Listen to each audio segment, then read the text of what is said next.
Samedi passé, après être rentrée à la maison le soir, j'ai été submergée par cette sensation de tristesse dont je vous ai parlé lors de notre dernière séance. Mon premier réflexe a été de saisir mon téléphone. J'allais écrire à une amie pour engager la conversation, scroller sur Instagram ou regarder des vidéos sur TikTok. N'importe quoi, juste pour ne pas rester seule avec ce sentiment. Mais votre voix a résonné dans ma tête à cet instant. Je me suis rappelé vos conseils et pour une fois, j'ai décidé de les suivre. Je me suis dit, je vais me contenter d'être pleinement triste. Je me suis adossée dans mon canapé et je l'ai fait. C'était inconfortable, douloureux au début, mais là encore, je me suis rappelé que vous avez dit pendant une de nos séances que nos émotions ne sont douloureuses que parce que nous leur résistons. J'ai alors abandonné toute résistance. Vraiment, j'ai décidé de taire mon esprit. J'ai arrêté de penser à ma tristesse et j'ai laissé ma tristesse, la tristesse pure, me submerger. Je l'ai laissé me percuter de plein fouet, comme une vague géante. J'ai pleuré toutes les larmes de mon corps. Et pourtant, c'était magnifique. La tristesse a quelque chose de poétique, et j'ai réalisé que nous avons de la chance d'avoir des émotions, positives ou négatives. C'était un moment tellement profond. Je me suis sentie si vivante.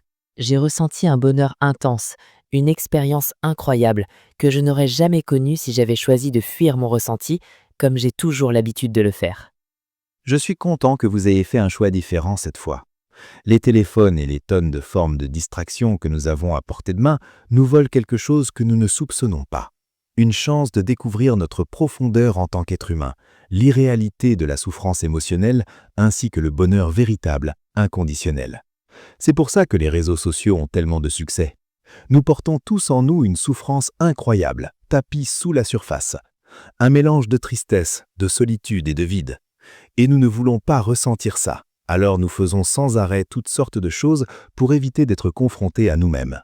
Nous n'avons aucune idée de tout ce que nous faisons au quotidien, pas parce que nous avons authentiquement envie de le faire, mais juste pour éviter de ressentir notre mal-être profond. Pourtant, si nous osions y faire face, ne serait-ce que pendant 5 minutes, tout changerait.